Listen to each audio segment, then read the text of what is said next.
6:50 here on your Wednesday morning. We're watching an active weather system slicing through the Great Lakes. Here we have some light rain showers, a couple of lightning strikes, a more aggressive area back to the west that'll be arriving here, and even further back, some snow. We'll get to that in a moment. I do want to talk about what you're going to walk out the door with this morning. Down near the Pennsylvania line, there's one cell with a trail of lightning over the last hour. Shouldn't be too much impact, but it is moving towards Bradford. You'll need the umbrellas here. Hasn't reached the city of Buffalo yet, but if it holds together, we'll at least have some rain showers this morning. The one out over the lake, which still has the potential to impact the shoreline here in the next half hour, moving our direction. Temperatures moving to 60 today. Going to be a windy day, and I would expect between 10 and 2. That's the window for some of these thunderstorms. Windy and cooler tomorrow, then downright chilly with snow on Friday. And before you start thinking about wearing shorts and t-shirts to the weekend events, look at this. Chilly on Saturday. We start in the 20s on both days, and then by the time we get to Monday and Tuesday, the snow still sticks around. I'll show you how long it'll take before we get back to the 50s.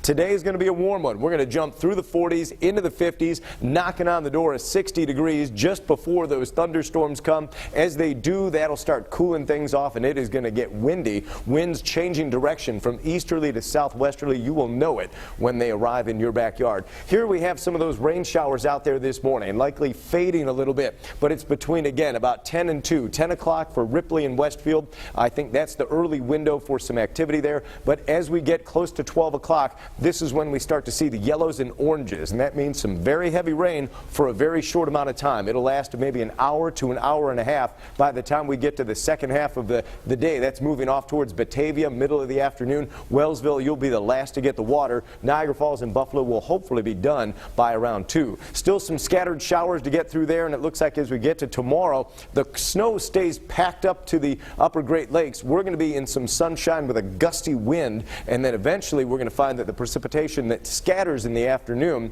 will start to mix with snow, and that'll happen later in the evening as temperatures begin dropping Thursday evening. As we look at the high temperatures today, we're going to be one of the warmest spots, but you can see at the other end of the lake, Detroit's in the 50s, and then we drop into the 40s. There's 30s coming around the corner. So again, there's the first 3. Some snow showers on Friday morning. You may actually see some snow stick to the ground in spots. Chilly over the weekend, and it looks like, again, a touch of snow Monday and Tuesday. You ask, when is the warmth coming back? We'll take a look at March. Our projection in the 7-day forecast gets us out into early next week. I do want to let you know that about a week from today, we have an opportunity to get back to those 50s, at least temporarily. But after this string of really warm weather, it looks like we're going to be trending cooler than normal by the time we get to the end of the month.